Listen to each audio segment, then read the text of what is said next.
सुदामा जी ने दोनों पोटलियां खोली, एक पोटली खा गए, भर ली मुंह में, नेत्रों से आंसू गिरते जा रहे हैं। ठाकुर जी कोसते जा रहे हैं, अरे सुदामा कहा कर रहो भैया, मेरे उच्चना है, उन्हें मत खावे।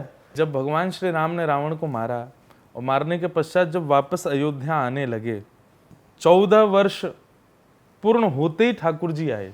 तो राम जी जैसी विमान आया, विमान आते ही कितनी देर में उतर गया होगा नीचे। इतनी जल्दी अयोध्या कैसे सज गई पूरी, इतनी जल्दी कैसे सारी व्यवस्थाएं हो गई। जय श्री कृष्णा दोस्तों, स्वागत है आपका एक और मजेदार पॉडकास्ट में। टाइटल देख के आप बहुत एक्साइटेड ऑलरेडी हो गए होंगे इस पॉडकास्ट के लिए, क्योंकि आज हमारे साथ मौजूद है फिर से एक बार इंद्रेश उपाध्याय जी। जय श्री कृष्ण। जय श्री कृष्णा सर, कैसे हैं आप? बस बहुत अच्छे हैं, ठाकुर जी की कृपा है, श्री जी की कृपा है। वाह। तो अभी हम ऑफ कैमरा चारों बात कर रहे थे, तो मैंने सोचा, मेरे मन में तभी आ गया कि ये टॉपिक मैं पॉडकास्ट में उठाऊंगा, कि हम बात कर रहे थे ऑफ कैमरा लाइफ पार्टनर की, और महाराज जी हमसे पूछ रहे थे आप लोग की शादी हो गई कि नहीं। फिर हमने इनसे भी वापस पूछा, तो चारों की अभी नहीं हुई है। बट महाराज जी, मैं समझना चाहता हूँ, मैं जानना चाहता हूँ, बहुत सारे लोग हमारी ऑडियंस में भी ऐसे होंगे जो सही पार्टनर की पहचान कैसे करें, कौन हमारे लिए सही है कौन नहीं है। आजकल यूथ थोड़ा सा मॉडर्न हो गया है, मल्टीपल पार्टनर्स होना आम है, झूठ बोलना आम है, सबका एक पास्ट रिकॉर्ड भी है, हर किसी का पास्ट रहा है। तो कुछ लोग जो अब नए रिश्ते बनाते हैं वो भी ये इस चीज़ से बॉदर होते हैं कि इनका पहले कितने थे या कौन थे। तो आप कुछ बताइए यंगस्टर्स को, सही इंसान की पहचान कैसे हो? सबसे बड़ी बात तो ये है कि अगर हम सीधे ब्याह की आप मुझसे पूछो तो वो तो ऐसे ही हो गया कि आप गणेश जी से कह रहे हो कि मर्सिडीज कैसे मिले, जो खुद मूषक पे चलते हैं वो आपको मर्सिडीज मिले कैसे बताएं। सही बात है। तो मैं तो अभी खुद नहीं जानता कि विवाह के बाद का जीवन कैसा होता है, तो वो मैं कैसे आप नहीं, मैं तो इंसान की पहचान पूछ। हाँ, मैं बस वो अब मैं इसमें वो चीज़ कह सकता हूँ जो मैं गुरुजनों से या ग्रंथों में जो कुछ भी देखा है। देखो, जीवन में जरूरी नहीं है सब चीज़ अच्छी हो और जैसा हम चाहते हैं वैसी हो तो ही हमारी लाइफ अच्छी होगी। कई बार विपरीत वस्तु भी जीवन में हमको सुधारने के लिए आती है। कई बार गलत चीज़ें, गलत संग या गलत व्यक्ति भी जीवन में इसलिए आता है ताकि उससे हम कुछ सुधरें। जैसे कि मैं कहता हूँ कथाओं में कि गोस्वामी तुलसीदास जी की जो पत्नी थी ना वो थी बहुत अनुकूल थी उनके, लेकिन बीच में एक बार ऐसा विपरीत कुछ सेशन आया था, वो पूरा कथा आती है तुलसीदास जी की। यदि वो नहीं हुआ होता तो आज विश्व को गोस्वामी तुलसीदास जी नहीं मिलते। मतलब एक जरूरी नहीं है कि आप जैसा चाहते हैं वैसा ही पार्टनर आपको मिलेगा तो ही आप लाइफ अच्छे से जी पाओगे। कई बार आपका जो क्रिएशन है, आप जो दुनिया को मिल रहे हो, कई बार उसके पीछे किसी ऐसे व्यक्ति का हाथ होता है जो आपसे विपरीत है और उसने आपको ऐसा बना दिया है। तो मुझे कभी कभी ऐसा लगता है कि ठाकुर जी की इच्छा से पहले तो ढूंढ लो जो आपको लगे बढ़िया, और जिस पर मन अटक जाए उसके संग पर रह ही लो। अब वो विपरीत, अब आपके अनुकूल है कि प्रतिकूल है, आपके लायक है या बिना लायक है, वो बनाने आपको ही आया है। जैसा भी है आपका उससे निर्माण वो होगा। मैं एक कथा सुनाया करता हूँ कथा में कि एक गांव में एक बहुत बड़ा तत्व चिंतक रहता था। वो क्या होता है थोड़ा? तत्व चिंतक बोले तो सोक्रेटिस, मतलब आपके जो बहुत चिंतन करता है, मतलब अच्छे अच्छे गुण बताता है, भाव बताता है, एक एक चीज पर बहुत चिंतन करता है। अब उसको मैं और क्या बोल सकता हूँ। ये प्रोफेशन होता है? हाँ, तत्व चिंतक मतलब पूरा गांव उन्हीं से पूछने जाता है, एक प्रकार से पंच समझ लो। अच्छा, एडवाइजर समझ लो। हाँ, ऐसा समझ लो, अब जो भी भाषा में आप उसको लेना चाहो। तो एक तत्व चिंतक था, तत्व एक चीज को लेकर उस पर बहुत चिंतन करता था और अच्छी अच्छी बात बताता था। दुनिया भर के लोग उसके पास आते थे छोटी छोटी चीजों पर बात करने के लिए। लेकिन उसकी जो पत्नी थी ना, वो बड़ी मतलब विपरीत थी उससे। वो उसको मारती भी थी, डांटती भी थी बहुत, मतलब उसका निज जीवन जो था वैवाहिक वो अच्छा नहीं था, और ये बात पूरा गांव जानता था। एक गांव का बालक था, उसके पीछे उसके परिवार वाले पड़ गए, बोले ब्याह करो ब्याह करो ब्याह करो।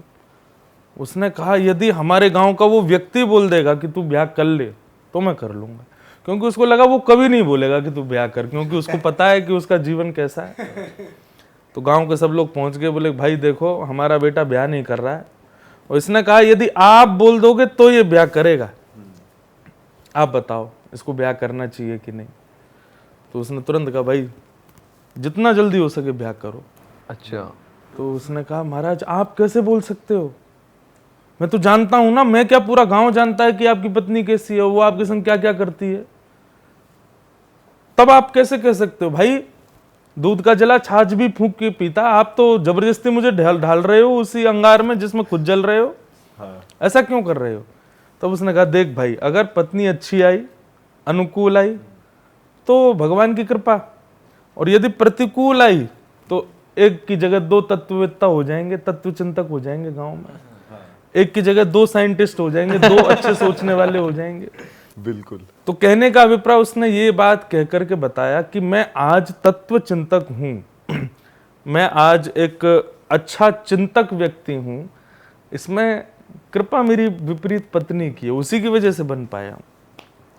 तो लाइफ में जरूरी नहीं है कि अच्छा आदमी आएगा तभी आप अच्छे रह पाओगे, कई बार बिगड़ा हुआ आदमी आता है और वो आपको अच्छा क्रिएट कर जाता है। और इसके कई सारे आप लोग तो जानते हैं, यूथ में कई लोग हैं, किसी अच्छे नामी व्यक्ति से कभी मिलें तो कभी देखिएगा जरूर उसने अपनी लाइफ का एक फेज इतना खतरनाक सहा होगा, किसी बहुत अपने ने ही उसका निर्माण ऐसा कर दिया होगा, धोखा दे के या उसके साथ गलत करके या उसके साथ में कुछ इस प्रकार का व्यवहार करके। तो बस अंत में यही परिणाम है, लाइफ में खोज लो जो चाहे, जैसे चाहो, लोगों से मिलने का प्रयास करो, ब्याह कर लो या मित्रता करो, जो भी है, पर निश्चित है कि हर व्यक्ति जीवन में किसी न किसी कारण से आया है, वो आपको कुछ ना कुछ सिखा के या आपको क्रिएट करके ही जाएगा। फिर दूसरा प्रश्न आपका था कि अच्छे व्यक्ति की पहचान क्या है। आज के लोगों की ना दृष्टि में आ चुका है कि वो व्यक्ति का प्रभाव देखते हैं, उसके लुक्स कैसे हैं, उसके बोलने का तरीका कैसा है, उसके पास धन कितना है, उसके पास अपॉर्चुनिटीज़ और कितनी हैं, हम उस चीज़ से प्रभावित होकर संबंध बनाते हैं, स्वभाव को एक प्रकार से किनारे कर देते हैं। तो प्रभाव नहीं, स्वभाव देखो। भले ही लुक्स अच्छे ना हो, भले ही आजकल होने लगा है विवाहों में भी, आजकल यूथ के लोग मैं देखता हूँ, मिलता हूँ, तो उनको ये नहीं चाहिए कि हमारा पति या हमारी पत्नी ज़्यादा सुंदर हो, स्वभाव अच्छा हो, नेचर अच्छा हो, नेचर हमारे जैसा हो, फिर हम लोग तो यही होना चाहिए, प्रभाव नहीं देखो। एक आपने बात कही थी कि आंखों से भी पता चल जाता है इंसान का, तो वो कैसे पता चलता है। वक्त्रम विकारेण, तीन चीज मानव की पहचान कराती हैं। सबसे पहले उसकी आंखें, यदि आंखें बहुत चंचल हैं, बार बार इधर उधर मटक रही हैं, ऊपर नीचे घूम रही हैं, ज्यादा ही मटक रही हैं, तो निश्चित है कि व्यक्ति जो है ना वो थोड़ा सा मन चला है। हाँ मन चला बोलो या चंचल बोलो, भाई जाकी रही भावना जैसी, जो जिस भावना से सोचे सोचो, पर जिसकी बहुत चंचल है, स्थिर नहीं है नेत्र, निश्चित है कि उसका थोड़ा जो मन है ना वो इधर उधर ही है। हाँ। महाराज जी लेकिन आप तो तस्वीर देखकर ये पहचान ले रहे हैं कि उसकी आंखों में मनचलापन है, जैसा आप बता रहे थे। आज मैं नहीं, आज सब पहचान जाते हैं भाई कौन किसका। आप किसी की भी फोटो देखते हो तो एक बार से अगर आपको कहा जाए एनालाइज करो कैसा है, तो आप भी उसके थोड़े हाव भाव देख के अपने प्रोडिक्शन तो कर ही दोगे, और 90% नहीं, 100% नहीं, 10% आपका प्रेडिक्शन ठीक जाएगा। ये हर मानव के पास एक गुण है कि वो व्यक्ति का आकार हाव भाव देख करके बहुत कुछ अपने आप प्रेडिक्ट कर लेता है। लेकिन जब आप आध्यात्मिक स्तर में आ जाओगे ना, बहुत ज्यादा आध्यात्मिक हो जाओगे, ठाकुर जी का स्मरण करने लगो सत्संग, तो ये प्रेडिक्शन आपका बढ़ते बढ़ते बढ़ते 80% भी पहुंच जाएगा। कि आप व्यक्ति के हाथ मिलाने के तरीके से, बैठने उठने के तरीके से आप पहचान जाओगे कि वो कैसा है, क्या खाता होगा, कैसे रहता होगा, माता पिता की सेवा करता होगा कि नहीं, वो सब आपको धीरे धीरे अनुभव होने लगेगा।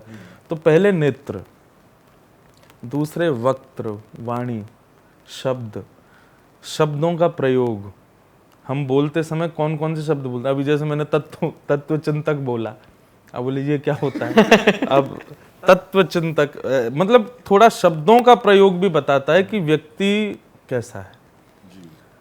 अब वो सब आप समझ रहे हो, जैसे कि कोई बहुत ही अल्हड़पने से बात करता है तो निश्चित है कि उसका कैसा स्वभाव होगा। तो नेत्रम, वक्त्रम और तीसरी बात विकार, बैठने का तरीका, लेटने का तरीका, खाने का तरीका। आपको पता है ये राहु और केतु, ये जो 2 नक्षत्र बने, ये पहले स्वर भानु एक ही थे। ये पकड़े कैसे गए? इनको भगवान ने सुदर्शन चक्र से अलग किया। वो पूरी बड़ी कथा है। जब अमृत प्रकट हुआ तो भगवान नारायण मोहिनी बन करके आए, और मोहिनी बन करके उन्होंने दैत्यों से कहा कि एक काम करते हैं, अमृत का जो पतला पतला अंश है ना, पहले देवताओं को पिला देते हैं, नीचे गाढ़ा वाला वो आप दैत्यों को पिला देंगे। तो दैत्य तो इतने मोहित हो गए थे मोहिनी के रूप में, बोले जो तुम चाहो करो, पहले इनको पिलाओ फिर हमको पिला दो, पियेंगे तुम्हारे हाथ से। लेकिन उसमें एक स्वर भानु नाम का एक दैत्य था, उसने सोचा ये जरूर कोई देवताओं की चाल है, बाकी फंसे तो फंसे, मैं तो पी लूं अमृत। तो वो जाके देवताओं में बैठ गया, और जब अमृत पिलाते पिलाते जैसे ही स्वर भानु को पिलाया तो उसने अमृत पीते समय आवाज की। मतलब देवता कभी आवाज करके खाना पीना नहीं करते। उसने जब अमृत पीते समय थोड़ी आवाज की, इतने में ही देवताओं के कान खड़े हो गए और सबने कहा ये दैत्य है। 33 कोटि देवता हैं, 33 करोड़ देवता हैं, उनमें कहाँ पता चले कौन दैत्य कौन। तो जैसे ही उसने आवाज की अमृत पीते समय, तुरंत सबने कहा कि ये दैत्य है, और सुदर्शन चक्र ने उसको बीच से अलग किया। लेकिन अमृत पी चुका था, 2 रूपों में आ गया। मतलब हमारा खाना पीना, उठना बैठना, सोना जागना, हर चीज बताती है हम कैसे। तो इसलिए 3 बातें बताई जाती हैं किसी भी व्यक्ति की पहचान के लिए, नेत्र, वक्त्र और उसके विकार। अब हम इसी हिसाब से चलेंगे, जो आपने बोला है यही होगा जजमेंट का। बिल्कुल। वो बात अलग है, बहुत टाइम लगने वाला, लेकिन चलेंगे इसी हिसाब से। अच्छा महाराज जी, दिवाली का टाइम है, समय है, सब दिवाली मना रहे अपने अपने घर पे, और इस टाइम पे राम जी अपने घर आए थे, लौट के अयोध्या आए थे। तो मैं चाहता हूँ कि आप थोड़ी रामायण से थोड़ी ऐसी बातें बताएं जो नॉर्मल लोगों को, क्योंकि सबको ऊपर ऊपर से पता है, तो थोड़ी ऐसी बातें जो हर किसी को नहीं पता, तो अगर आप कुछ बता सकते हैं इस बारे में। बातें तो देखो बहुत सारी हैं, कहाँ से क्या बताएं। अब वो तो जब बातें करते रहते हैं कुछ ना कुछ निकल के आता है। पर एक बात मैंने सुनी थी, मुझे बहुत अच्छी लगी, कि जब एक तो मानस जी, मैं प्रार्थना करूंगा आपके पॉडकास्ट से, हमारे जितने भी भाई बंधु यूथ सुन रहा है ना, जो सबसे मेरी प्रार्थना है, प्लीज प्रयास करो। आपको गीता कठिन लग सकती है, भागवतम कठिन लग सकती है संस्कृत में, पर रामचरितमानस तो बहुत सरल है। एक बार उसको पूरा आद्योपांत शुरू से लेके लास्ट तक एक बार पढ़ लो। आपको सच में किसी की भी जरूरत नहीं, कोई बताने वाला भी। इतनी इजी भाषा है कि आप पढ़ सकते हो। आप सच बता रहा हूं, आप पढ़ते पढ़ते रोने लग जाओगे, इतनी सुंदर है रामचरितमानस।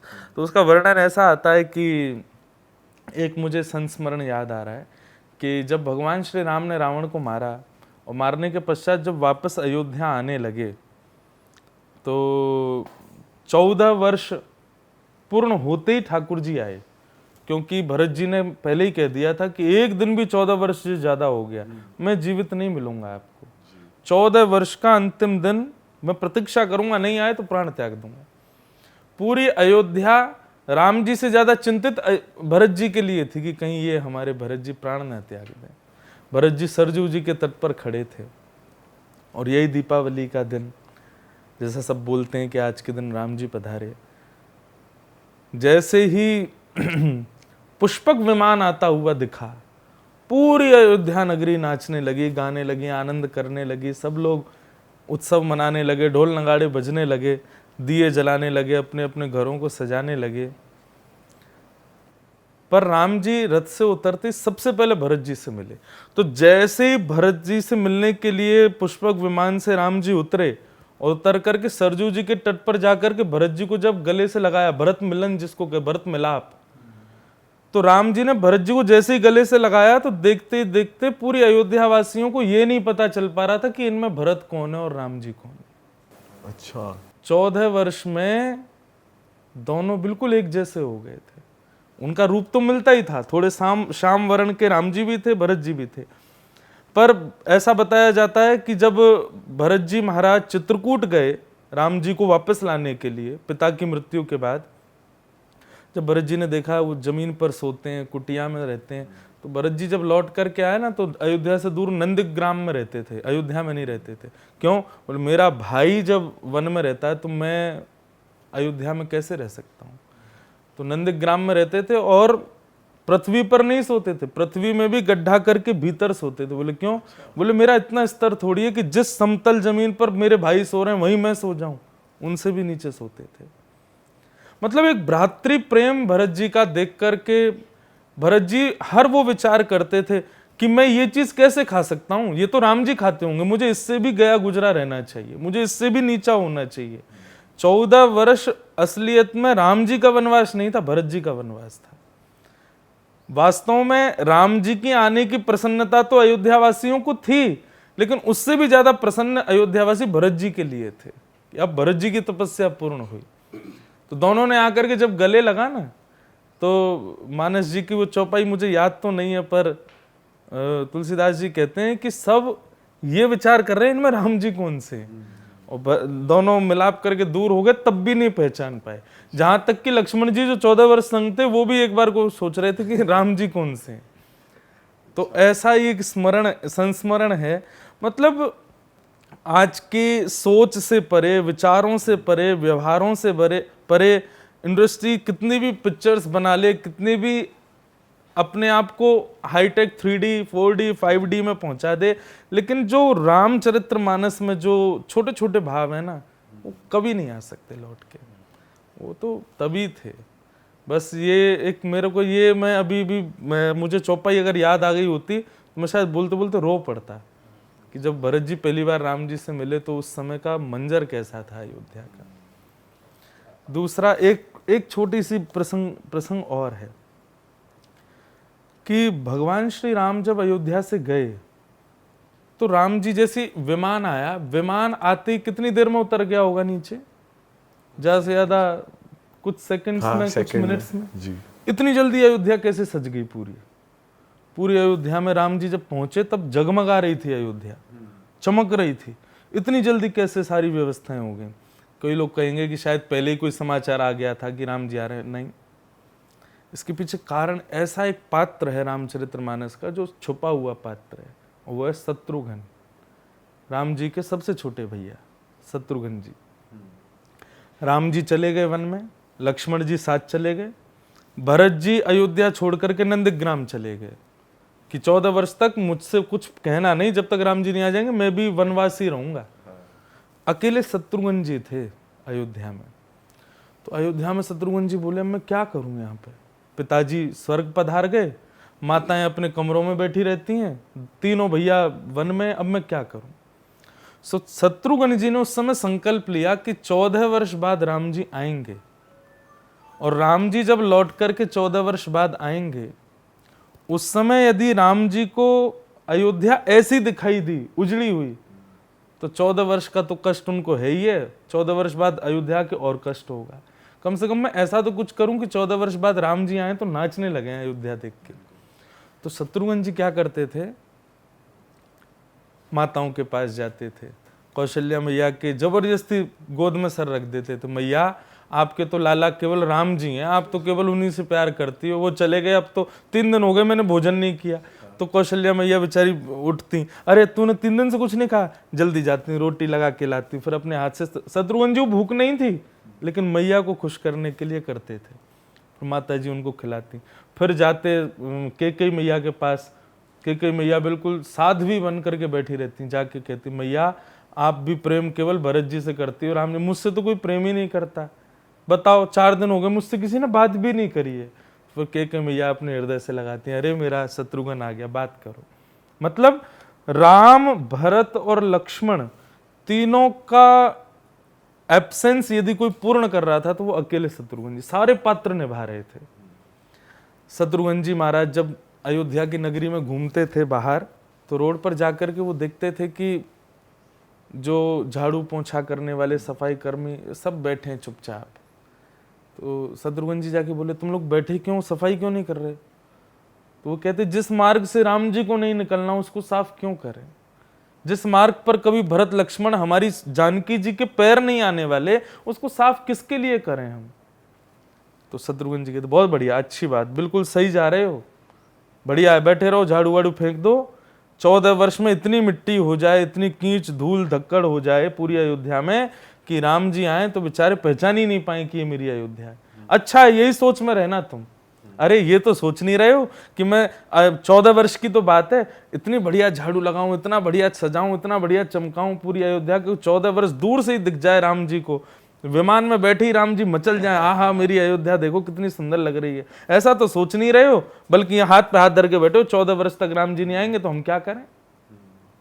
तो ऐसे उत्साहवर्धन करते तो झाड़ू लगाने वाले कार्यकर्तागण सब लग जाते, पूरी अयोध्या को चमकाते। अरे मतलब सबको जाके बोलते अरे अब तो बस 13 ही साल रह गए, अरे अब तो 12 वर्ष ही रह गए, अरे भाई यार 10 ही साल तो रह गए, इसमें कौन सी देर। घर घर जाते हैं, सबके यहाँ जाकर के वो जो एब्सेंस है ना राम जी का, लक्ष्मण जी का और भरत जी का, वो पूर्ण करते हैं।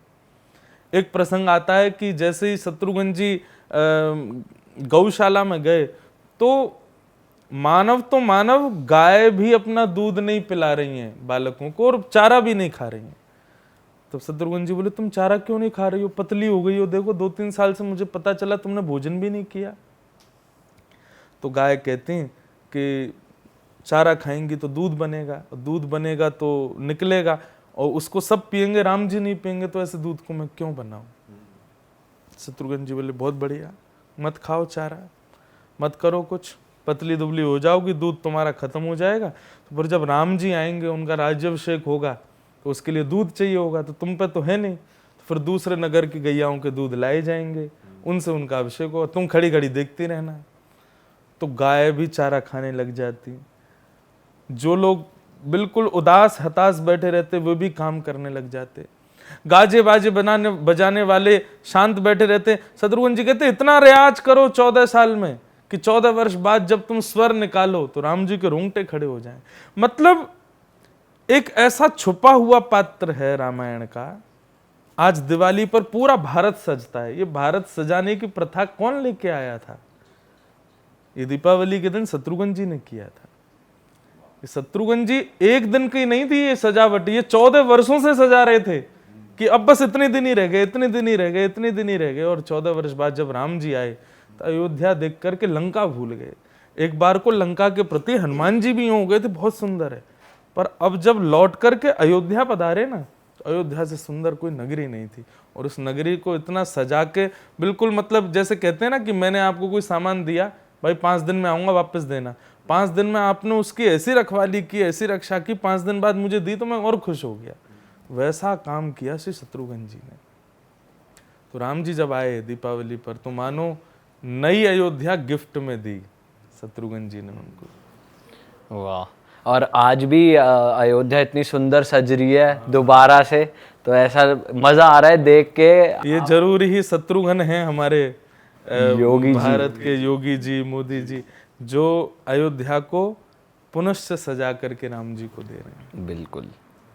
महाराज जी एक बात बताओ, जैसे आप बता रहे हो जैसे उस जमाने में भाइयों के बीच ऐसा भाव होता था कि मेरे भैया ये खाते होंगे तो मैं इससे भी गई गुजरी चीज़ खाऊं। आज उल्टा हो गया कि मेरे भाई पे 1 घर तो मेरे 2 होने चाहिए, मेरे भाई पे 4 प्रॉपर्टी मेरे पे 5 होनी चाहिए। तो ये कलयुग का प्रभाव कह सकते हैं, या मतलब ये ऐसा क्यों आया, डिग्रेड क्यों हो रही है सोच? स्टार्टिंग तो कलयुग का प्रभाव ही है, पर कई चीजें होती हैं कि आज भी आपको ऐसे भाव घरों में देखने को मिलेंगे जो राम भरत लक्ष्मण शत्रुघ्न जैसे हैं। और वहां पर सबसे ज्यादा कारण इन भावों को संजोए रखने का जो है ना, वो है माता पिता और गुरु के प्रति निष्ठा।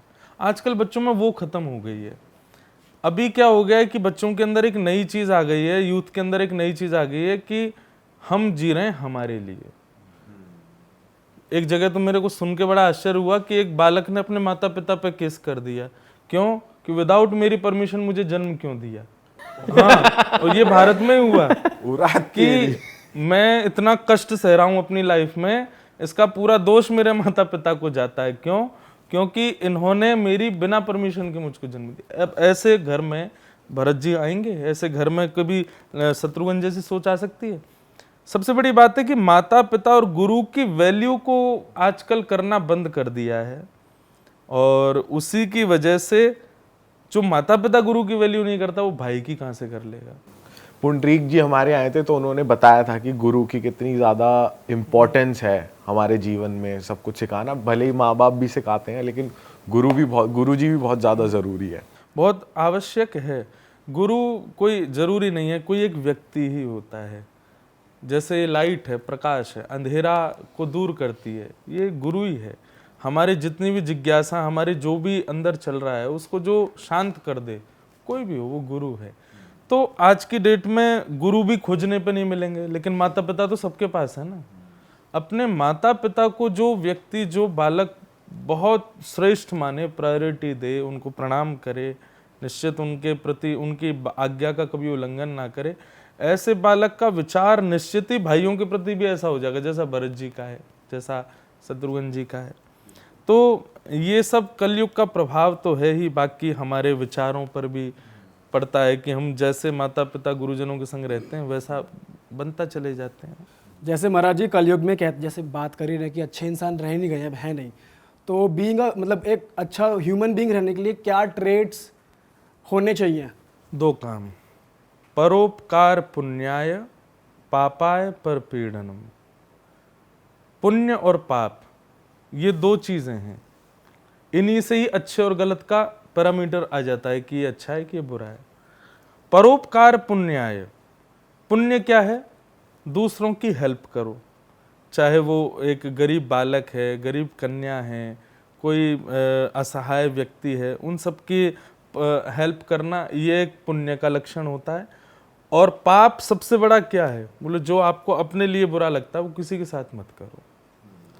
तो ये 2 चीजें जिसने संभाल ली, एक तो परोपकार करने लगे, मतलब अब जैसे आज हम कुछ भी करते हैं तो थोड़ा बहुत कमाई तो होती है ना, थोड़ा दया भाव रखें, दृष्टि सबके प्रति।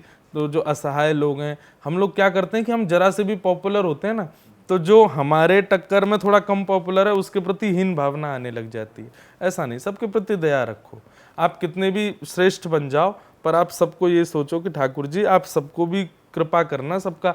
अभी जैसे कभी ऐसा लगता है कि अभी हम ऊंचे उठ रहे हैं, तो कभी ये भाव नहीं आना चाहिए कि मैंने अपने मन से ऊपर उठाऊं, ये एक पाप का लक्षण आ जाता है। ये रावण के अंदर यही तो था, उसके अंदर उसकी जगह भावना क्या आनी चाहिए कि अभी समय मेरा सही आ गया है, कल को किसी और का भी आएगा, वो भी ऊपर जाएगा, सबको श्रेष्ठता मिलेगी, सब लोग योग्य बनेंगे।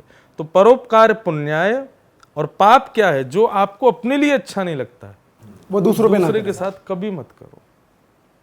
आपको जो चीज अपने लिए स्वीकार्य नहीं है वो दूसरे को कभी ऑफर मत करो। ये 2 काम यदि कर लिया जाए तो मुझे ऐसा लगता है कि मानव एक अच्छे की कैटेगरी में तो आ ही जाएगा। वैसे महाराज जी जैसे ना हम लोग भी इतने पॉडकास्ट करते हैं, तो हम तीनों में भी आपस में कभी ना कभी ये डीप डिस्कशन हो जाता है कि भाई ये दुनिया कितनी छल कपट है, कोई कुछ करता है तो वो उसके लिए सही है, किसी के लिए वो गलत है। फिर हम सोचते हैं यार सही गलत सिर्फ नज़रिया है, उसके लिए हो सकता है वो चीज़ सही जा रही है, हमारे लिए गलत जा रही है, तो चला कैसे जाए आगे? परखे कैसे? सही गलत कोई चीज़ रही नहीं गई है, फिर ऐसा लगता है।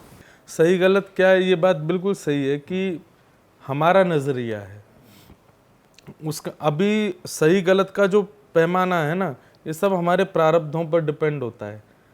हमारे और आपके चाहने से कोई व्यक्ति सही गलत नहीं होता, एक सबके प्रारब्ध होते हैं।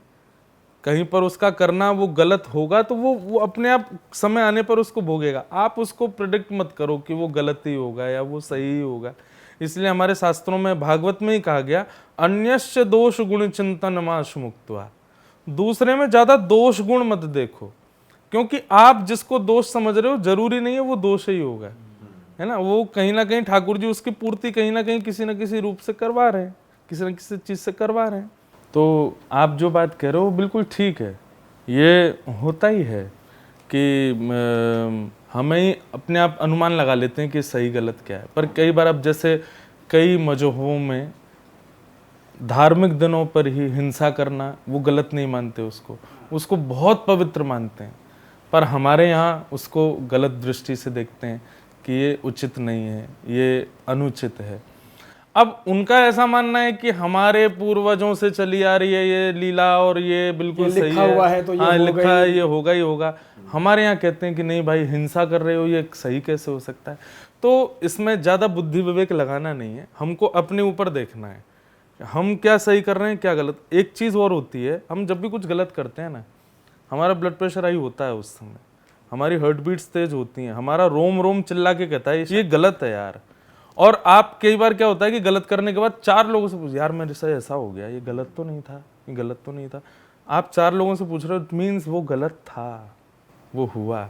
अब उसको क्या ठीक कर सकते हो वो करने का विचार करो। महाराज जी, आप अभी जगन्नाथपुरी भी गए थे, तो थोड़ा आप वहाँ का एक्सपीरियंस बताओ कि मैं जानना चाहता हूँ आपसे कि आपके थ्रू अगर कोई जगन्नाथपुरी के बारे में जाने तो वो कैसा होगा, थोड़ा बताओ। जगन्नाथपुरी कलयुग के देवता हैं, मतलब श्री कृष्ण चारों युगों में अपने अलग अलग रूपों में पूजे जा रहे हैं। जैसे कि सतयुग में प्रधान, सतयुग के लोग जिनकी पूजा करते थे वो थे श्री बद्रीनाथ भगवान।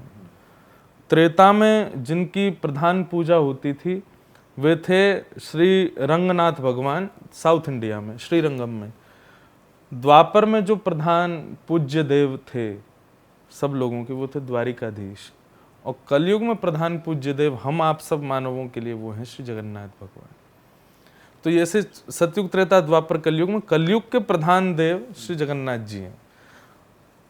प्रधान देव बोले तो क्यों, मतलब हम लोग इतने पापी, इतने दुष्ट हैं, इतने गलत काम करते हैं, पर जगन्नाथ जी परम दयालु हैं, वो इजीली सबको क्षमा करते हैं। इसलिए जगन्नाथ भगवान का कलयुग में बहुत विशेष प्रभाव है। दूसरा, जगन्नाथपुरी कभी भी आप जाओ तो देखेंगे कि श्री जगन्नाथ भगवान के नेत्र बहुत बड़े बड़े होते हैं, विशाल नेत्र हैं। मतलब ऐसा हो ही नहीं सकता कि आपको जगन्नाथ जी ना दिखें। उसका मैं एक कारण बताता हूं कि जी जगन्नाथ जी के ना पलकें नहीं है, बाकी जितने भी ठाकुर हैं सबकी पलकें हैं, जगन्नाथ जी की पलकें नहीं है। क्यों? क्योंकि वो आंखें कभी झपकती ही नहीं है। क्यों नहीं झपकते, इसका बहुत अच्छा कारण वहाँ के लोग बताते हैं। बोले कि हम लोग दर्शन करने आए और जगन्नाथ, बहुत भीड़ की वजह से एक क्षण ही जगन्नाथ जी दिखे और उसी समय हमारी पलक झपक गई तो दर्शन रह जाएंगे। इसलिए जगन्नाथ जी ने अपनी पलकें ही नहीं बनवाई। क्यों? वो पलक झपक के मुझे ना देख पाए, मैं उसको देखता रहूंगा, मेरी आंखें खुली रहेंगी। वो भले ही मुझे नहीं दिख पाए लेकिन मेरी दृष्टि में तो वो आ ही जाएगा। तो ऐसे श्री जगन्नाथ जी, जगन्नाथ जी बड़े प्यारे देवता हैं। कलयुग में व्यक्ति को हर वर्ष का एक नियम बनाना चाहिए कि हर साल में एक बार तो जरूर जाए जगन्नाथपुरी। जगन्नाथपुरी की दूसरी बात यह है कि जगन्नाथपुरी में दर्शन से भी ज़्यादा महत्व है वहाँ के प्रसाद का। जो दाल भात महाप्रसाद वहाँ पर मिलता है, उसको आप दाल और भात तो कहो ही मत, वो साक्षात जगन्नाथ जी हैं। साक्षात महाप्रसादे गोविंदे, साक्षात गोविंद का स्वरूप माना जाता है वहाँ का महाप्रसाद। वहाँ के महाप्रसाद के कई नियम ऐसे हैं, वो सुनकर के कई लोग जो हमारे धर्म को ऐसा बोलते हैं कि बड़ी ऊंच नीच करते हैं, ब्राह्मणवाद ज़्यादा है, औरों को ऐसा मानते हैं, जाओ जगन्नाथपुरी। जगन्नाथपुरी का नियम है, अगर आप खा रहे हो, सबसे पहली बात तो आप ऊपर बैठ के या आसन पर कपड़े पर बैठ के नहीं खा सकते, आपको जमीन पर बैठ के ही खाना पड़ेगा। वो महाप्रसाद है, उसके लिए इतनी रिस्पेक्ट है कि नीचे ही बैठ के खाओ, आसन भी नहीं होना चाहिए, पृथ्वी पे ही बैठो। दूसरी बात, पत्तल में खाओ, केले के पत्ते पे खाओ, या फिर वो मिट्टी के जो हंडी होती हैं जिनमें बनता है वही थोड़ा सा मिल जाए उसमें मिला के खाओ। आप जब खा रहे हो और आपकी थाली में से अगर कोई और आके खाना चाहे तो आप रोक नहीं सकते, नहीं तो पाप लगेगा। अच्छा, हाँ, वहाँ पर नियम है। जैसे आप खा रहे हो और मैं आऊँ और आकर के खाते हुए आपके में से आज्ञा लूँ कि भाई थोड़ा मैं भी खा लूँ, तो आप ऐसा नहीं कर सकते अरे ये तो झूठा हो गया, इसने मेरे में से खा लिया। नहीं, वहाँ झूठा नहीं होता।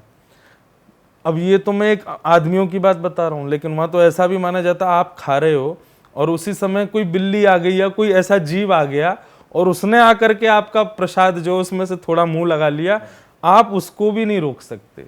अच्छा, वो तब भी झूठा नहीं माना जाएगा, तब भी अपवित्र नहीं माना जाएगा, इतना पवित्र है महाप्रसाद। इसलिए मैं सबसे प्रार्थना करता हूँ जगन्नाथपुरी जाओ, महाप्रसाद जरूर पाना, लेकिन पाना उतना ही जितना पा सको, उससे अधिक लेकर के छोड़ मत देना, नहीं तो उसका बहुत बड़ा अपराध लगता है। कहते हैं कि जब आप महाप्रसाद छोड़ देते हैं तो बचे हुए को खाने के लिए देवता आते हैं फिर। अच्छा, तो उसका थोड़ा दोष तो लगता ही होगा, भाई देवता आ रहे हैं हमारे बचे हुए को पाने के लिए, तो ऐसा महाप्रसाद। दूसरी बात, व्यक्ति के अंदर कोई अवगुण है, सब जानते हैं मेरे अंदर अवगुण क्या है, मेरे अंदर कमी क्या है, उस कमी को लेके दिमाग में बैठो कि मुझे ये ठीक करनी है, मुझे अब इसको करना है, मैं इससे ठीक नहीं कर पा रहा, और ये दिमाग में लेके तब आप महाप्रसाद पाओ। जितने दिन जगन्नाथपुरी में रहो, बाहर तो खाना ही नहीं है, महाप्रसाद ही पाओ। वो महाप्रसाद एक औषधि की तरह, दवाई की तरह काम करेगा, और वो जो आपका अवगुण है उसको ठीक करेगा। तो ऐसा ये महाप्रसाद है जगन्नाथपुरी का। वो खाने से आपके पाप भी कटेंगे जो आपने पाप करे हैं। निश्चित। और ऐसा भी है कि सिर्फ इसी जन्म के नहीं, जो जैसे पास्ट हाँ, के पाप मतलब जो लाइक होते हैं। अभी क्या होता है कि कलयुग ना एक क्लोजर है, मतलब दुकान बंद हो रही है, तो इसमें क्या होता है कि महंगी से महंगी वस्तु भी सस्ती कर दी जाती है। जैसे दुकान बंद होने के समय अगर आपका समझाने का तरीका बहुत अच्छा है ये। तो कलयुग जो है ना, इसमें दुकान बंद हो रही है, तो इसमें ठाकुर जी क्या करते हैं, ठाकुर जी को जरा सा दिखता है ना, बेचारे ने इतना सा कुछ किया है, ठीक है यार करो, सब खत्म करो, इसके पुराने आगे पीछे जितने सब कर दो, पर संकल्प। अब एक और चीज जो बहुत विशेष बात, जो लोग सोचते हैं कि कलयुग में ऐसा करने से पूर्व के भी पाप खत्म हो जाते हैं, तो ऐसा कर लो, पर कब? आपको संकल्पित होना पड़ेगा कि अभी मेरे सब खत्म करो, मैं वचन देता हूं आगे नहीं करूंगा। नहीं तो फिर सारे चोर जाएंगे, सारे डकैत वहीं बैठे रहेंगे, जगन्नाथपुरी महाप्रसाद पाते रहेंगे, बोले लो अभी तो सारे खत्म करो, अब कल अगली करेंगे, फिर तो ऊपर से फिर खा लेंगे। ऐसा नहीं, आपको संकल्पबद्ध होना पड़ेगा। हे जगन्नाथ महाप्रभु, मैं आपको वचन देता हूँ, आप मेरे सारे आर्तों को नष्ट कर दो, मैं जीवन में दोबारा ऐसा नहीं करूंगा। और ये वचन दे करके जब आप पाओगे तब वो प्रभावशाली होगा। तो जगन्नाथपुरी में दर्शन का महत्व है, जगन्नाथपुरी में महाप्रसाद का महत्व है, जगन्नाथपुरी में ध्वजा जी का महत्व है। जो ध्वजा वहाँ पर जो ठाकुर जी की ध्वजा है उसका भी बड़ा, उसका भी दर्शन, उसके नीचे नील चक्र है मंदिर में, ध्वजा जी के नीचे। अब मुझे इतना ज़्यादा तो नहीं पता, बट जितना मैंने सुना वो बताऊं। वो नील चक्र कहते हैं कि आज विश्व का सबसे खरबपति व्यक्ति भी अगर उसको खरीदना चाहे तो उसका मोल लगा के उसको खरीद नहीं सकता, इतना महंगा है वो। जो जगन्नाथ जी का नील चक्र है, पर किस धातु का उसको बताते हैं, वो इतना महंगा है और इतना वजनदार है कि अगर वो कभी भगवान ना करे, कभी नील चक्र अगर नीचे आ भी गया तो ना जाने कितनी तबाही अपने नीचे कर देगा। विशाल है, बहुत भारी है, और उसका जो रकम, उसके अगर कभी उसका रेट लगाया जाए तो रेट इतना होगा कि इस वक्त का सबसे अमीर व्यक्ति अपने पूरे कमाई से भी उसको नहीं खरीद सकता, ऐसा वो नील चक्र है। हमारे यहाँ वृंदावन में एकादशी होती है। पिछली बार जब आपके पॉडकास्ट में आया था तो मेरी एकादशी थी, तो एकादशी के दिन व्रत करते हैं हम कृष्ण उपासक। पर जगन्नाथ और ऐसा मानते हैं कि एकादशी के दिन अन्न पाने से आपके पाप जो आपने कहीं पुण्य करके खत्म किए होंगे ना, वो भी प्रकट हो जाते हैं अगर एकादशी के दिन आपने अन्न खाया तो। पर जगन्नाथपुरी में नियम है कि वहां आपको अन्न खाना ही पड़ेगा, मतलब महाप्रसाद, क्योंकि चावल को पूर्ण अन्न माना जाता है। वहां पर आपको एकादशी करनी ही नहीं, आपको पाना ही पड़ेगा। अगर वहां एकादशी आपने की तो आपको पाप लग जाएगा। तो वो बड़ा उल्टा है जगन्नाथपुरी में। इसलिए वहां स्कंद पुराण में तो लिखा है कि एकादशी के दिन, मतलब व्रत वाले दिन, वैष्णवों यदि अगर आप जगन्नाथपुरी में हो तो उस दिन और दिन से दुगना खाओ, ज्यादा खाओ, तब आपके पाप खत्म होंगे। तो मतलब वहां पर वो क्या है, ऐसा लगता है कि बड़े ना कलयुग फ्रेंडली देव हैं हमारे। हाँ, मतलब जगन्नाथ जी, लाइक जैसे अभी हम लोग इजी हो जाते हैं अपने फ्रेंड, अरे यार ठीक है तेरे लिए सब क्षमा, हाँ, सीएम कभी इजी हो जाए, पीएम इजी हो जाए, तो ऐसा कह लो कि कलयुग में जगन्नाथ भगवान इजी हो गए। अरे यार ठीक है, चल इतना कर ले, ठीक है, सब हो जाएगा। तो बोले कलयुग फ्रेंडली देव हैं श्री जगन्नाथ जी। महाराज जी हमारे यहाँ पे ना जगन्नाथपुरी से ही आए थे कोई, तो उन्होंने हमें बताया था, सुन के बड़ा बुरा लगा था कि जैसे भविष्य मल्लिका में लिखा हुआ है कि 2026 का जो टाइम होगा वो काफ़ी बुरा होगा और ओडिशा पूरा, जगन्नाथपुरी बेसिकली डूब जाएगा। तो आपकी क्या देखो, मैंने भी ये बात बहुत बार सुनी है, बाकी हम और आप बैठे हैं, अभी देखते हैं 1-2 साल में ही आ रहा है। जिन्होंने भी उसको लिखा है और जिनकी भी वो भावना है उसको मैं प्रणाम करता हूँ। पर हमारे यहाँ कहते हैं कि जो 6 चीजें जानता है उसको भगवान कहते हैं। उसमें 2 चीजें क्या है, उत्पत्ति प्रलयम चैव, विश्व कब बनेगा और कब खत्म होगा, ये 2 बातें जिसको पता है। दूसरी बात, भूतानाम अगति गति, किस काम को करने में आपको सफलता मिलेगी और असफल होगे, ये 2 बातें जो जानता है। वेत्ति विद्याम अविद्याम च, जो सही और गलत, व्यक्ति गया तो है माला लेकर के भगवान को प्रणाम करने के लिए, लेकिन उसकी भावना सही है कि गलत, ये 6 बातें जो जानता है। उत्पत्ति कब होगी, प्रलय कब होगा, व्यक्ति की कहाँ सगति होगी और कहाँ दुर्गति होगी, व्यक्ति के हृदय में सद्भावना है कि असद भावना, ये 6 बातें जो जानता है उसको भगवान कहते हैं। अगर ऐसा कह रहे हैं कि इतने दिन बाद पृथ्वी खत्म हो जाएगी, तो फिर वो तो भगवान हो गए ना। इसलिए उनको मैं प्रणाम करता हूँ, उनकी भावनाओं को भी मैं प्रणाम करता हूँ कि उन्होंने जो भी लिखा है, परंतु ये केवल ईश्वर जानता है कि पृथ्वी कब नष्ट होगी। कोई व्यक्ति कह दे, दुनिया का कोई इंसान कह दे कल ऐसा हो जाएगा, ठाकुर जी यही तो करते हैं, कर तुम अन्नत, अच्छा बेटे पूरी दुनिया लगी तो फिर होने ही नहीं देंगे उसको, उनका मूड है, वो कब बदल जाए क्या पता। तो महाराज ये भविष्यवाणी पे विश्वास नहीं रखते? नहीं, मैं ऐसा नहीं कह रहा कि मैं विश्वास नहीं करता, पर मेरा मानना ऐसा है, आप किसी का कल बता सकते हो पर किसी का अंत नहीं बता सकते। अंत तो उसी के हाथ में है। अंत को ठाकुर जी ही अपने हाथ में रख के चलते हैं, उसको कोई व्यक्ति नहीं कर सकता है। जाको राके साइया मार सके ना कोई, बाल ना बाका कर सके जो जग बैरी हो। कोई अगर आदमी, इनकी अगर, मेरी अगर, आपकी अगर, हमारी मृत्यु नहीं है ना, तो अभी पूरी बिल्डिंग गिर जाए नीचे, हम फिर भी बच के निकल आएंगे। और हमारी मृत्यु है तो बाथरूम में जाके साबुन पैर के नीचे आ जाए तो मर जाएंगे। तो ठाकुर जी अंत डिसाइड करते हैं, किसी व्यक्ति से नहीं हो पाएगा। महाराज जी एक बात बताइए, हमारी बहुत इंटरेक्शन होती है एस्ट्रोलॉजर्स से, और मोस्टली लोग ग्रहों के हिसाब से पूरा लाइफ चार्ट आपका बता देते हैं, पर मैं ये पूछना चाहता हूँ कि जो लोग भक्ति करते हैं, जो लोग किशोरी जी के भक्त हैं, ठाकुर जी के भक्त हैं, क्या भक्ति करने से आपके स्टार्स बदल जाते हैं, या जो आपको भोगना है वो कम हो जाता है, या आपकी रेखाएं बदल जाती हैं, ऐसा होता है? आई वुड लाइक टू से वन थिंग, भक्ति एनेस्थीसिया का इंजेक्शन है।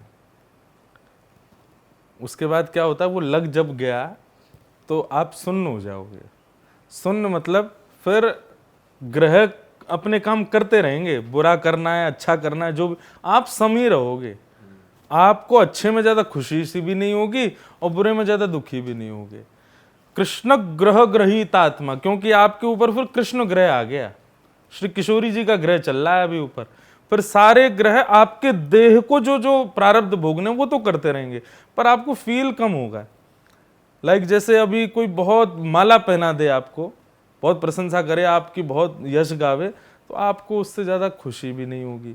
और कोई आपके मुंह पर आकर के 4 बात गलत कह दे, गालियां भी दे दे, तो भी आपको बुरा नहीं लगेगा।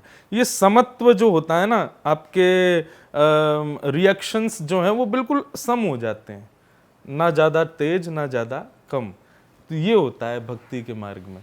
अगर आप भक्त अपने आप को कह रहे हो, प्रशंसा से बड़े खुश हो रहे हो, और किसी के गलत कहने पर जो है लड़ने पर आतुर हो रहे हो, क्षमा कीजिए, अभी भक्ति का इंजेक्शन लगा ही नहीं है। एनेस्थीसिया लगने के बाद तो फिर चाकू लगते ही फिर वो फील ही नहीं होना चाहिए। वो पार्शियल एनेस्थीसिया उतर जाता है जो। बिल्कुल।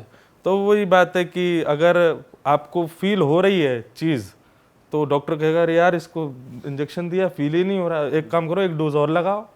तो मतलब अभी आपको और डोजेस की आवश्यकता है। अगर आपको अपमान और सम्मान दोनों में आपको फर्क लगता है और आपके मन पर इफेक्ट होते हैं, तो यही बात है। भक्ति आने के बाद ग्रह अपने काम करते रहते हैं, पर आप समत्व रहते हो, आपको ज्यादा फर्क नहीं। ये एनलाइटनमेंट ही कह सकते हैं। बिल्कुल कह सकते हैं। अभी मैं नाम लेना चाहूंगा बड़े भाव से, हमारे वृंदावन के पूज्य श्री प्रेमानंद जी महाराज जी डायलिसिस पर रहते हैं। एट द टाइम जब वो लोगों से मिल रहे होते हैं, उस समय भी उनको पीड़ा, पर आप कभी फील नहीं कर सकते उनको देख के। मैं उनका नाम इसलिए ले रहा हूं क्योंकि आज उनको सब जानते हैं, पर हमारे वृंदावन में ऐसे कई महात्मा हैं, वो कई पीड़ाओं में रहते हैं, पर उनके रूप में कभी आपको फील नहीं होगी कि ये पीड़ा में है। सांसारिक व्यक्ति का ना तुरंत पता चल जाएगा, भाई यार उदास से लग रहे हो, क्या बात है, पेट में दर्द हो रहा है यार, हैं, बड़े उदास लगेगा, पत्नी से लड़ाई हो गई यार, है ना। तो सांसारिक व्यक्ति का तुरंत उसका चेहरा ही बता देता है कि ये दुखी है। उसका चेहरा ही, अरे आज तो बड़े खुश लग रहे हो, क्या बात है भाई, बोले आज मनपसंद पराठे बने थे घर पे तो खुश हो गया। तो ये ना भक्ति मार्ग वालों के साथ ऐसा नहीं होता, वो सम रहते हैं। उनको घिया मिल जाए, लौकी मिल जाए, भिंडी मिल जाए, करेला मिल जाए, कुछ भी ना मिले। सुदामा जी के विषय में आता है भागवत में कि सुदामा जी एकादशी व्रत तो करते ही थे, और फिर उनके घर में भोजन नहीं होता तो 2-3 दिन और भूखे रहते। उनकी पत्नी कहती कैसा घर है हमारा, बताओ, दुनिया के लोग जो है भोजन करते हैं, एकादशी के अगले दिन भोजन अपना व्रत तोड़ भी लेते हैं, अन्न खा, हमारे यहाँ तो अन्न भी नहीं है व्रत तोड़ने के लिए। तो सुदामा जी क्या कहते, अरे देवी तू खुशी मनाया कर। बोले क्यों? बोले संसार के लोग महीने में 2 ही एकादशी करते हैं, मैं और तू 15 एकादशी करते हैं, हमारे ठाकुर जी हर 3 दिन में एकादशी करवा देते हैं। तो मतलब इसको अब आप अपनी भाषा में क्या कहोगे कि एवरीथिंग पॉजिटिव, हर वस्तु को, हर भाव को, हर चीज को पॉजिटिव रखे दिमाग में, ये भक्ति का प्रभाव होता है। महाराज जी, हम तीनों दोस्त हैं काफ़ी टाइम से, तो मैं चाहता हूँ थोड़ी सी, जैसे सुदामा जी और कृष्ण जी की फ्रेंडशिप के बारे में हम सुनते हैं और काफ़ी सारे भजन भी हैं उस चीज़ को लेके, तो थोड़ा उनकी फ्रेंडशिप के बारे में आप बताइए। लाइक जैसे अब इंग्लिश में एक ही शब्द आता है फ्रेंडशिप जी, पर अगर हमारे अब हिंदी में आ जाओ तो 2 बात आती है, मित्रता और सख्य, सखा। जैसे अभी आप वृंदावन आने लग जाओगे तो वृंदावन में आप कहोगे ये मेरो सखा है भैया, ये मेरो सखा। वहां मित्र शब्द का प्रयोग नहीं होता। मित्र और सखा में अंतर बहुत बड़ा होता है। मित्र मतलब यदा कदा मिलती, कभी कभी मिले, काम पड़ने पर मिले, वो मित्र है। पर आप तीनों को देख के कैसे, आप तीनों मित्र नहीं हो, सखा हो। वो सखा कौन? वो संग खाए, संग ही रहे, संग ही सोवे, संग ही सब काम करे। मतलब 3 देह हैं, प्राण लेकिन एक ही हैं तीनों के, तो इसको सखत्व कहते हैं। ऐसे सखा थे श्री कृष्ण और सुदामा। उनकी कथा बहुत सुंदर आती है कि सुदामा जी एक झोपड़ी में रहते हैं और कृष्ण सोने की नगरी में रहते हैं। ऐसा कैसे? क्या एक ही गुरुकुल में गुरु जी की यही कृपा हुई दोनों पे कि एक पे ज्यादा होगी एक पे कम? बोले नहीं, ये सुदामा जी का सख्य है कि एक दिन सुदामा जी और कृष्ण दोनों जब गुरुकुल में पढ़ते थे तो एक दिन वहां पर भृगु ऋषि आए भिक्षा मांगने के लिए। तो माँ, जो गुरु माँ थी, उन्होंने 2 पोटलियों में चने रखे, पर उन्होंने सोचा कि इनको तो कहीं भी भिक्षा मिल जाएगी, अब वो चने मैंने कृष्ण सुदामा के लिए रखे, दोनों वन में जाएंगे, भूख लगेगी, खा लेंगे, इनको क्यों दूं? सुदामा जी और कृष्ण का विचार करके गुरु माँ ने वो चने नहीं दिए। भृगु ऋषि से बोली, बाबा कल आ जाइयो, आज तो कछु है ना है हम पे देवे को। भृगु ऋषि जाने लगे, मन में विचार करने, इतना बड़ा गुरुकुल, इतने बच्चे पढ़ते हैं, देने के लिए भिक्षा में कुछ भी नहीं था। तभी नेत्र बंद करके उन्होंने अपनी दिव्य दृष्टि से देखा तो उनको वो पोटली के चने दिखाई दिए। अच्छा, बच्चों के मोह में वो चने छुपा लिए, अपने बच्चों को देने चाहती हैं, मेरे को नहीं दिए, एक ऋषि को नहीं दिया। श्राप देता हूं, जो भी उन चनों को खाएगा वो लक्ष्मी विहीन हो जाएगा, उसके जीवन से लक्ष्मी चली जाएगी, वो निर्धन हो जाएगा, खाने पीने के लाले पड़ेंगे उसके। तो ये बात जब भृगु ऋषि जब श्राप दे रहे थे तो वहीं वृक्ष के पीछे, झाड़ियों के पीछे तुलसी तोड़ रहे थे सुदामा जी, और सुदामा जी ने ये वहां बैठे बैठे सुन लिया। और जैसे सुना तो दौड़ करके गए कि भाई वो चने कोई बच्चे खा ना ले, मैं देखूं जाके। जैसे ही सुदामा जी गए, इतने में गुरु माँ ने सुदामा इधर आ, सुन तू और कृष्ण आज दोनों वन में जा रहे हो, ये लो, ये तेरे पोटली है, कृष्ण की पोटली, चने हैं इनमें, पा लेना दोनों जाके। तो सुदामा जी वहीं निर्वाक हो गए, बोले कि अरे ये तो मेरे और कृष्ण के लिए ही थे। सुदामा जी चाहते तो कहीं फेंक सकते थे, लेकिन उनका था कि कहीं फेंक दिए, अंकुरित हो गए, किसी और ने पा लिए तो निर्धन हो जाएगा, और कृष्ण ने पा लिए तो मेरा सखत्व कैसा कि मैं जानते हुए भी अपने सखा को खिला दूं। तो सुदामा जी ने मौका पाया। ठाकुर जी पेड़ पे चढ़ने में थोड़े कमजोर हैं, सुदामा जी जल्दी चढ़ जाते हैं। एक जगह कहीं पेड़ दिखा बढ़िया सा, ठाकुर जी चढ़ गए, सुदामा जी चढ़ गए। ठाकुर जी बोला, अरे रुक जा भैया, मैं हूं, आ रहा हूं, वो मैया ने चने दिए, दोनों संग में पामेंगे। लेकिन सुदामा जी ने दोनों पोटलियां खोली, एक पोटली खा गए, भर ली मुंह में, नेत्रों से आंसू गिरते जा रहे हैं। ठाकुर जी कोसते जा रहे हैं, अरे सुदामा कहा कर रहो भैया, मेरे उच्चना है, उन्हें मत खावे। लेकिन जैसे जैसे ठाकुर जी ऊपर चढ़े, दूसरी पोटली खोल के भी सुदामा जी ने पा ली। और जैसे ठाकुर जी आए तो ठाकुर जी नाराज हो गए, बोले सुदामा तेरो ऐसो भाव, तू मेरे चना नहीं खा गयो। तो सुदामा जी गले ते लग गए, बोले मुंह को बहुत भूख लगी लाला, या मारे खा के हो। लेकिन नेत्रों से आंसू गिरते रहे और बोले लाला तू हमेशा खुश रही हो, हमेशा प्रसन्न रही हो। तो मेरे मन में भाव आता है कि द्वारिकाधीश सोने की नगरी के राजा है ना, तो इस सुदामा के बट की लक्ष्मी है ठाकुर जी के पास। ये सुदामा का गिफ्ट है ठाकुर जी के लिए। और एक सुदामा ऐसे घर में रहते हैं जहाँ बारिश हो जाए तो कमर कमर पानी, बच्चे भूखे सोते हैं। ये सब उनका सखत्व था। उन्होंने अपने बट का सब कुछ दे दिया ठाकुर जी को। या तो मित्र हो ही ना जीवन में, हो तो सुदामा जी जैसा हो। मित्र ना हो सखा हो। सखा, हाँ ये बात सही। मित्र मत बनाओ, सखा बनाओ। अच्छा महाराज जी, जब हम पॉडकास्ट करते हैं ना, हमारा एक तरीका है प्लान करने का पॉडकास्ट कि हम क्या बात करने वाले हैं। बट अभी आपकी टीम से ना कुछ क्वेश्चंस आए, और एक क्वेश्चन था जो मुझे बहुत ज़्यादा अपीलिंग लगा। कि पहला ही क्वेश्चन था वो, what is the reality of death, how can one plan his और हर डेथ। तो इसका क्वेश्चन का आंसर मैं जानना चाहता हूँ आपसे, अगर इसका आंसर एग्जिस्ट करता है, क्वेश्चन है मतलब आंसर आपको मालूम है। मैंने शायद आपके पिछले पॉडकास्ट में एक भीष्म पितामह का चरित्र सुनाया था कि उन्होंने प्री डिसाइडेड कर लिया था कि मुझे मेरी डेथ कैसी चाहिए। अभी एक नया शब्द आया है मार्केट में, नया है जाने पुराना है, मैंने अभी सुना, मैनिफेस्टिंग, है ना, यही प्रोनाउंस करते हैं। है तो पुराना पर ट्रेंड अभी, हाँ ट्रेंड अभी हुआ है। इसका मतलब क्या होता है कि आप पहले ही विचार करते हो या आभा मंडल में कहते हो उस चीज़ को, और वो चीज़ आपके साथ हो जाती है। मुझे ऐसा लगता है कि डेथ सबकी होने वाली है, कोई नहीं बचने वाला है इससे। पर हम लोग क्या करते हैं कि हम हर वो चीज़ मैनिफेस्ट कर लेते हैं जो लिविंग टाइम पे चाहिए, पर जो कभी भी हो सकती है हम उसको कभी मैनिफेस्ट नहीं करते। कि लाइक डेथ कभी भी हो सकती है, नेक्स्ट मूवमेंट पे भी हम चारों बैठे हैं, कुछ भी हो सकता है हमारे साथ में, पर हमने कभी कभी सोचा ही नहीं, विचारा ही नहीं। तो हमारी शास्त्राज्ञा करते हैं कि जो भक्त वैष्णव है, जो ठाकुर जी का खूब स्मरण करते हैं, भजन करते हैं, उनके पास में ये एक बोल दें तो एक एक्स्ट्रा ऑर्डिनरी एक लाइफ लाइन उनके पास होती है कि वो अपनी डेथ को मैनिफेस्ट कर सकते हैं कि मेरे प्राण जब निकलें तब ठाकुर जी ऐसी ऐसी स्थिति होनी चाहिए, ऐसा हो ऐसा। लेकिन इसको बार बार कोट करूंगा, सांसारिक व्यक्ति नहीं, सांसारिक व्यक्ति कभी नहीं कर पाएगा। माइकल जैक्सन ने खूब किया था प्रेडिक्ट कि मैं कभी मरूं ही ना, मैं कभी बुढ़ा ही ना हूँ, मेरे कभी मैं, और वो भी अपने हाफ ऑफ एज में ही अपने प्राण त्याग दिए थे। तो डेथ जो है ये रियल है, कभी भी किसी की भी हो सकती है।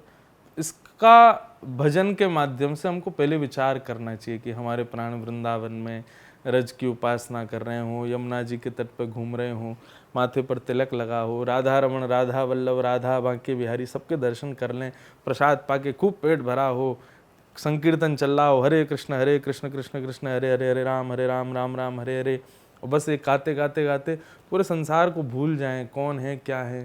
बस उसी समय एक दिव्य प्रकाश हो, श्याम सुंदर प्रत्यक्ष सामने दिखाई दे जाएं और हमारे प्राण निकल जाएं। ऐसा मैनिफेस्ट करे कोई तो निश्चित है पूर्ण होगा, और उसकी ऐसी ही डेथ होगी। कोई ना कोई ऐसा योग बनेगा कि वो वृंदावन पहुंच जाएगा, जो जो उसने विचार किया था वो सब होगा। और ऐसे मैंने कई साक्षी, कई लोगों की डेथ देखी है, ऐसे उन्होंने किया और वैसे ही हुआ। आप भी ऐसे मैनिफेस्ट करते हैं? हमने कर रखी है, हम व्यासपीठ पर कथा करते हैं, विश्व को कथा सुनाते हैं। बस ये प्रार्थना है ठाकुर जी इसी व्यासपीठ पे ही बस कथा करते करते पूर्ण हो जाए कथा, तभी ऐसा अनुभव हो कि सामने भागवत जी से आप प्रकट हुए, और प्रकट हो के बस उस समय श्रोता आदि कोई ना दिखे, कथा विश्राम हो, आप हृदय से लगा लो और बस प्रस्थान करें। वाह वाह।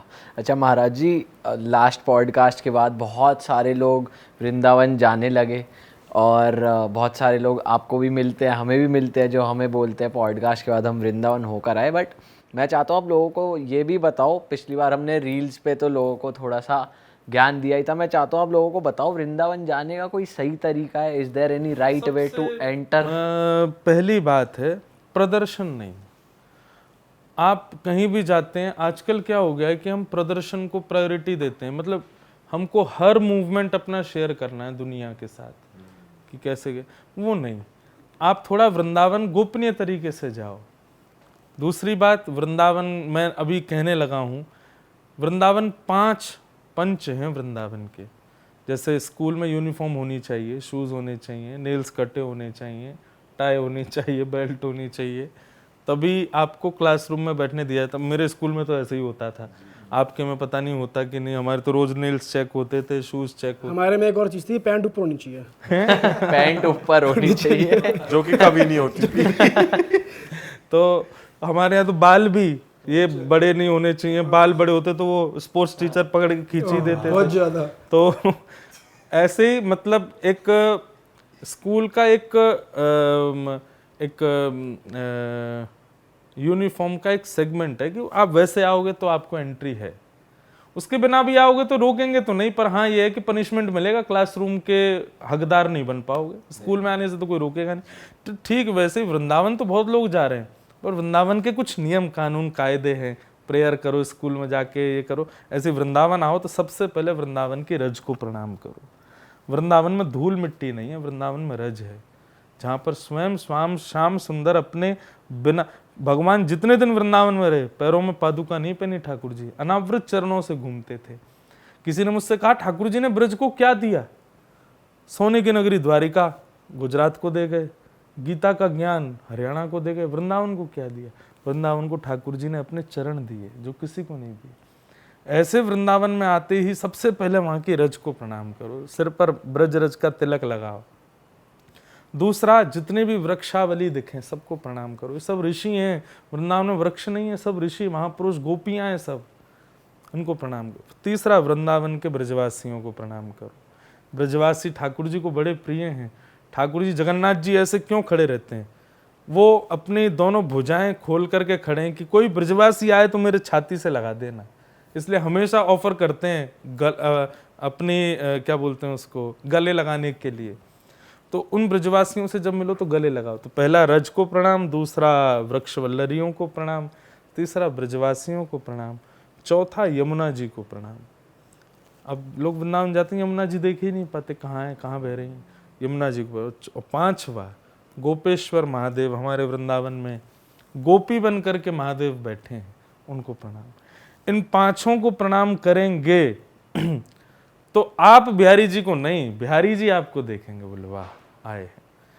तो ये वृंदावन आने की यूनिफॉर्म्स हैं, वृंदावन आने का एक डिसिप्लिन है, ऐसे वृंदावन आना चाहिए।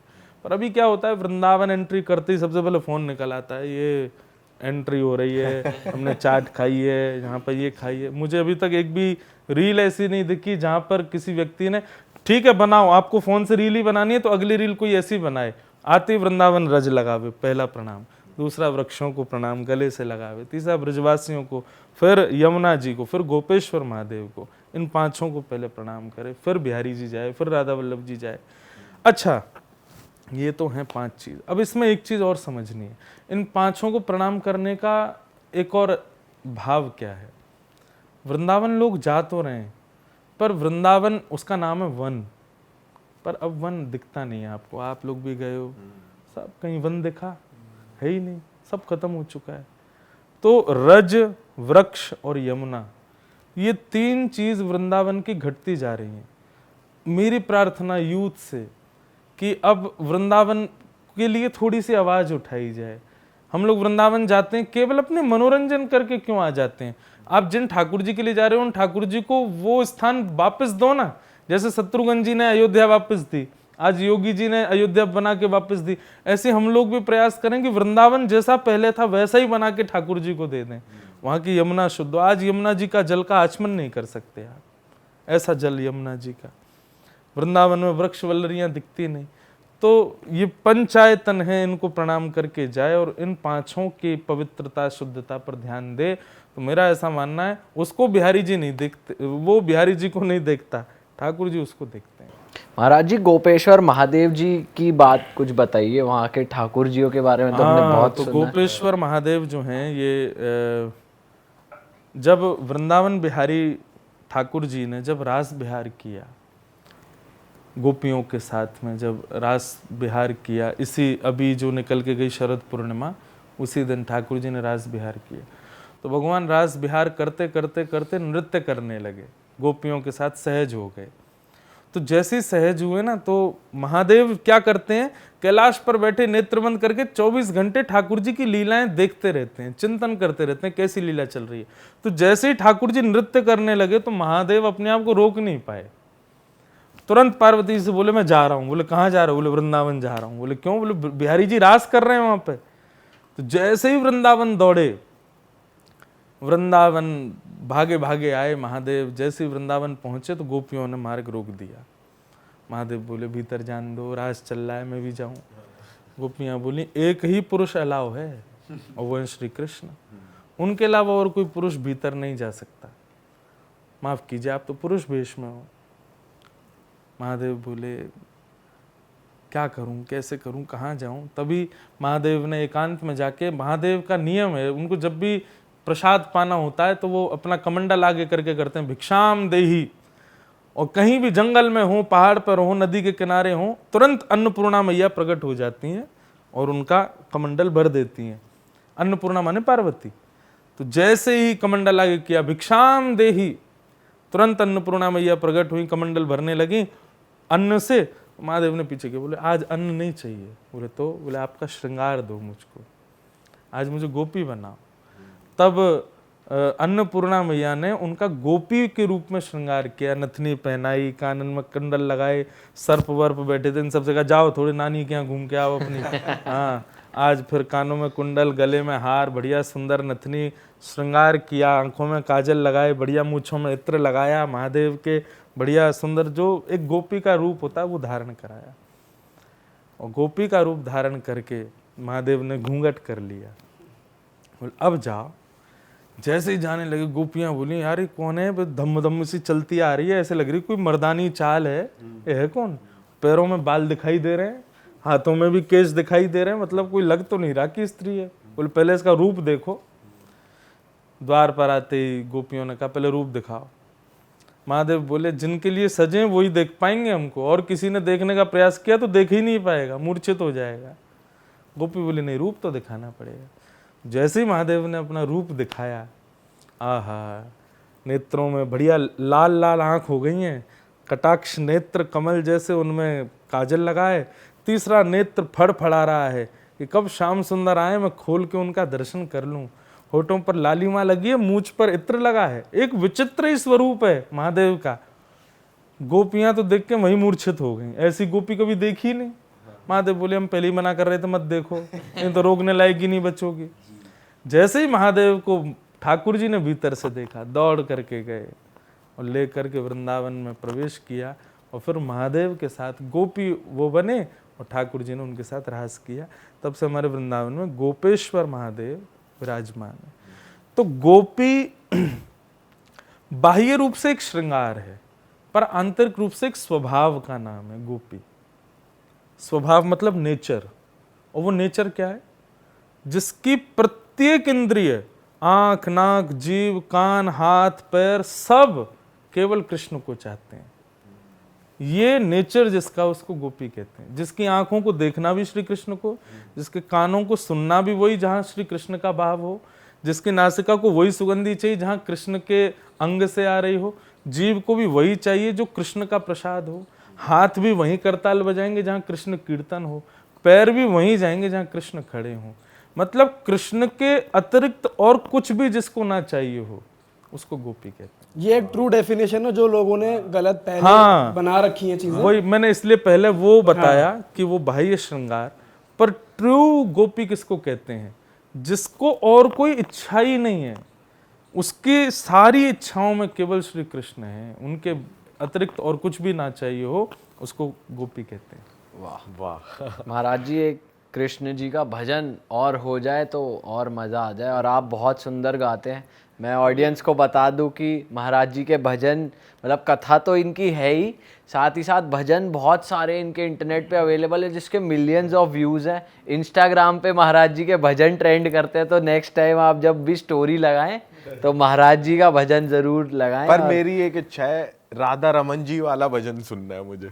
मैं दोनों सुनाता हूँ, दो सुनाता हूँ।